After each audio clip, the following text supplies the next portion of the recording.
यहाँ हजारों साधक आए हुए हैं सब।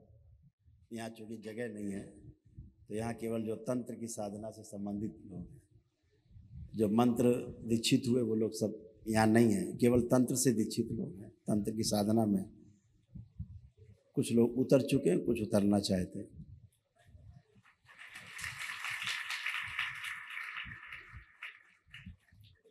इस दरबार में मंत्र दीक्षा और तंत्र दीक्षा वही लेता है जो परिवार दरबार से जुड़ करके अपने को रोगों से, कष्टों से मुक्ति पाता है, फिर वो इस रूप में आता है। इसमें ऐसा एक भी व्यक्ति नहीं है जिसने दरबार से जुड़ करके अपने परिवारों को और स्वयं को कष्टों से मुक्त न कर लिया हो।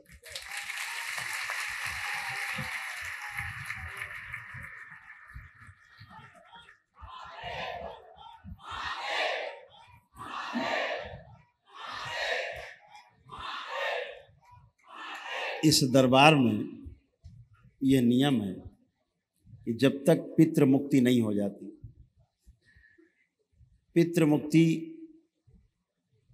के पश्चात ही रोग मुक्ति, शोक मुक्ति, भय मुक्ति संभव है। उसके बाद ही दीक्षा संभव है।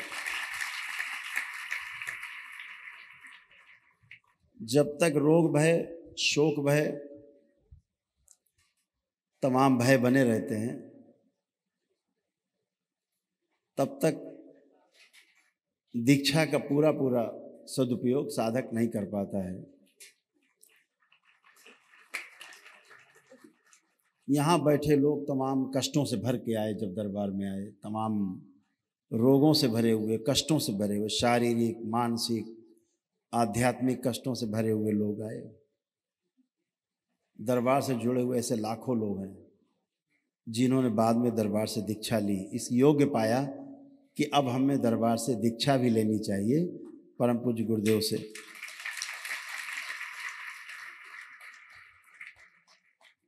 इनमें से ऐसे तमाम साधक हैं जो व्यवस्था को बहुत अच्छी तरह से समझ चुके हैं। बहुत अच्छे अच्छे साधक यहाँ बैठे हैं।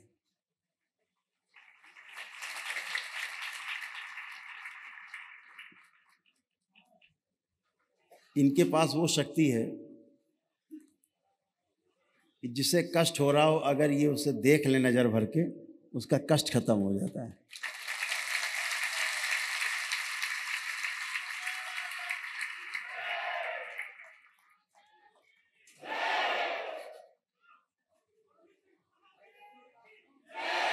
और जब इन्हें कोई कष्ट होता है,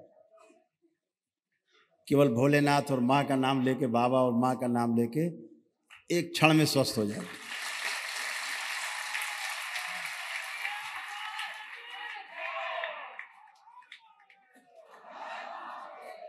यहाँ ऐसे कितने लोग हैं जिन्हें कष्ट होता हो, हुआ हो, और बाबा माँ का नाम लेके 3 बार ओम नमः शिवाय बोल के आँख खोल दिया और कष्ट चला गया हो।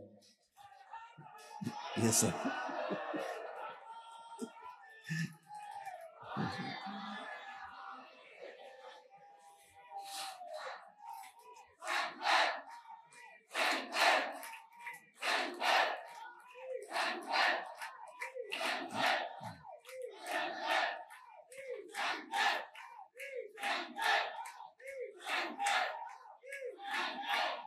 ये पहली बार हुआ है, इस कालखंड में पहली बार हुआ है कि तंत्र की साधना व्यक्ति अपने घर में रह के कर सकता है।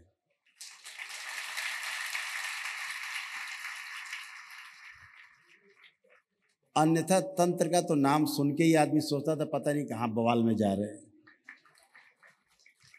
ऐसा बदनाम किया गया तंत्र को।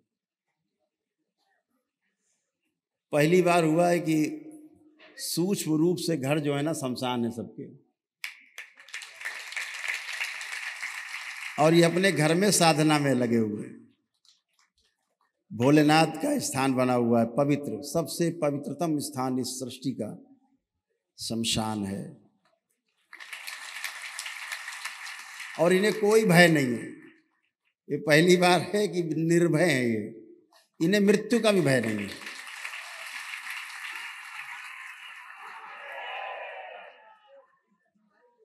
यहाँ जितने साधक बैठे हैं, जितने साधक, सबको भोलेनाथ की सौगंध है।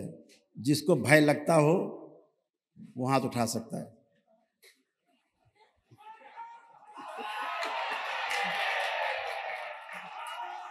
ये सब निर्भय हैं। ये पहली बार दरबार आपका जो है तंत्र के साधकों को पूरी तरह से निर्भय करता है, अभय प्रदान करता है। इन्हें मृत्यु का भी भय नहीं, मृत्यु का भी भय नहीं है। ये महाकाल की गरिमा है, उनकी गरिमा है।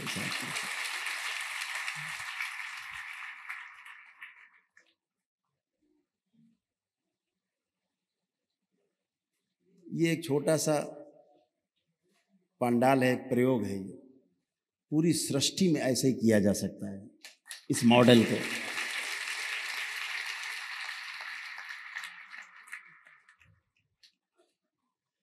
इस दरबार में जुड़ने के बाद जैसे ही जुड़ते हैं, भय तो पहले ही चला जाता है, बचता नहीं। अभी जो भजन गा रहे हैं हमारे बीच में, वो राजू बावरा जी आगरा से, बड़े फेमस टी सीरीज वगैरह के भजन किए। दरबार इन्हें कई बार वेंटिलेटर से उतार के लाया है।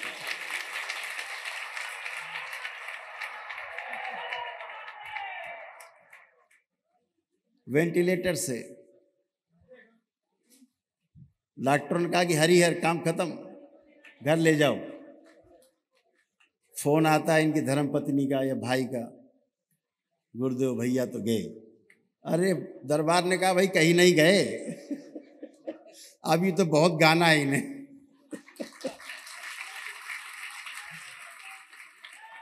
भोलेनाथ के भजन करने, माँ के भजन कर दें, गुरुदेव भगवान के भजन करने। कहाँ जा रहे अभी ये? अभी तो जाना ही नहीं है। और पता लगा कि ये तो उठ के बैठ गए। अब डॉक्टर साहब बेहोश।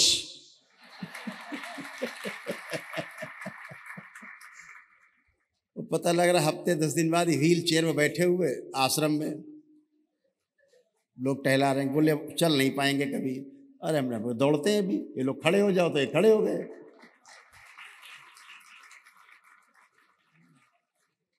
तो ऐसा अद्भुत है आपका ये दरबार।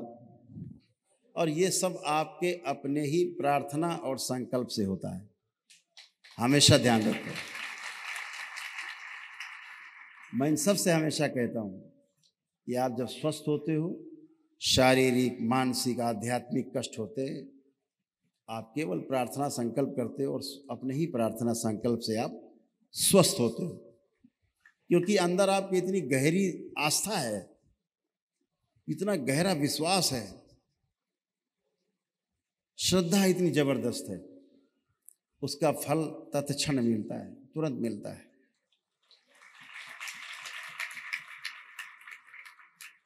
इन सबको दरबार ने कहा जैसे कि जो भी शक्ति आपके पास आएगी, अपने आप अर्जित करेंगे अपनी साधना से, वो सबके लिए है। हिंदू हो, मुसलमान हो, सिख हो, ईसाई हो, बौद्ध हो, पारसी हो, कोई भी हो, वो शक्ति सबके लिए।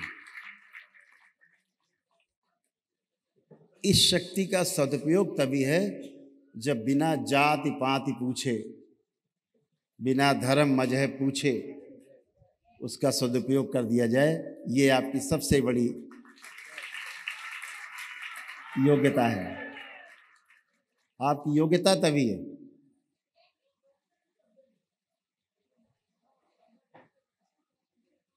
जाति पाति पूछे नहीं कोई, हरि को भजै सो हरि का होय।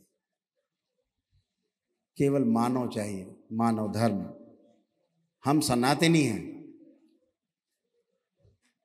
हमारे हिंदू धर्म में हमको सिखाया गया, हमें सनातनी बनने के लिए प्रेरित किया गया। सनातन है क्या? दरबार की दृष्टि से सनातन का अर्थ है हवा, पानी, अग्नि, आकाश, पृथ्वी, पांचों तत्व, पहाड़, पर्वत, धरती, समुद्र, सब कुछ जो दिखता है, जो सदा से था, है और सदा रहेगा, वही सनातन है।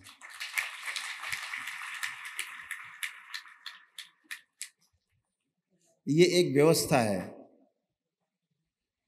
और व्यवस्था ही हमारा धर्म है। जब हम धर्म का पालन करते हैं और इस व्यवस्था में रह करके व्यवस्थित रहते हैं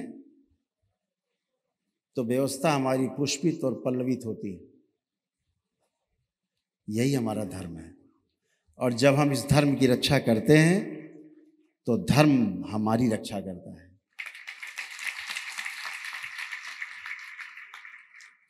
धर्म अलग से कोई एक व्यक्ति नहीं है, ये व्यवस्था ही धर्म है।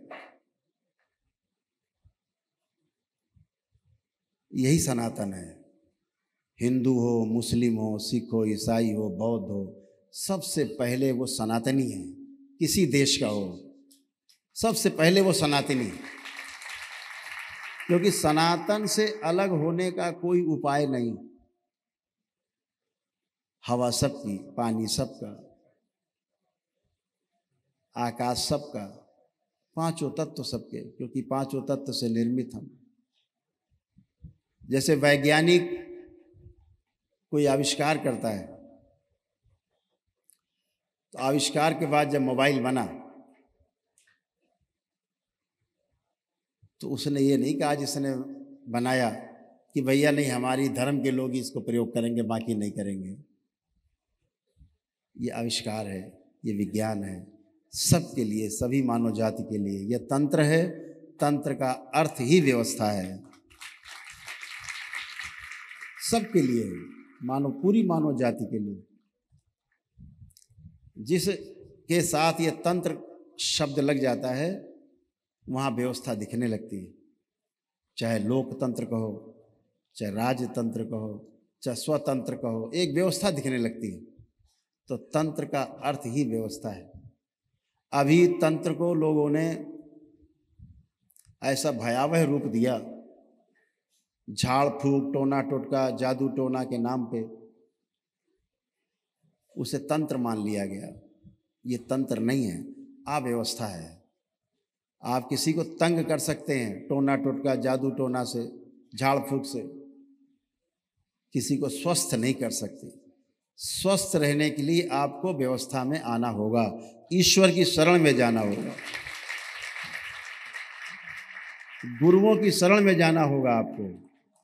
ये मदारियों के पास जाने से आपका हल होने वाला होता नहीं। ऐसे यहाँ बहुत से लोग बैठे हैं जो तमाम झाड़ फूक, टोना टोटका करने वाले लोगों के पास गए होंगे। हाथ उठाइए जरा, कितने लोग गए होंगे? देखिए, हाथ नीचे कर ले। जा करके वहाँ किसी को लाभ हुआ? नहीं हुआ। जिनके कष्ट और ज़्यादा बढ़ गए वो लोग हाथ उठाएं, और बढ़ गए। तो अव्यवस्था में जाएंगे तो कष्ट होंगे होंगे, भय बढ़ गए। जब किसी समस्या का समाधान नहीं होता तो भय विस्तार करता है, भय और बढ़ता है। जिस दिन से व्यवस्था दिखने लगती है, समाधान दिखने लगता है, उस दिन से आश्वासन मिल जाता है और आराम मिलने लगता है। ये केवल गुरुओं की शरण में, ऋषि मुनियों की शरण में, संतों की शरण में, ईश्वर की शरण में जाने से संभव है। ये टोना टोटका करने वाले, जादू टोना करने वाले, इनसे कुछ भी संभव नहीं। ये सिर्फ आपका बिगाड़ सकते हैं। वही हुआ।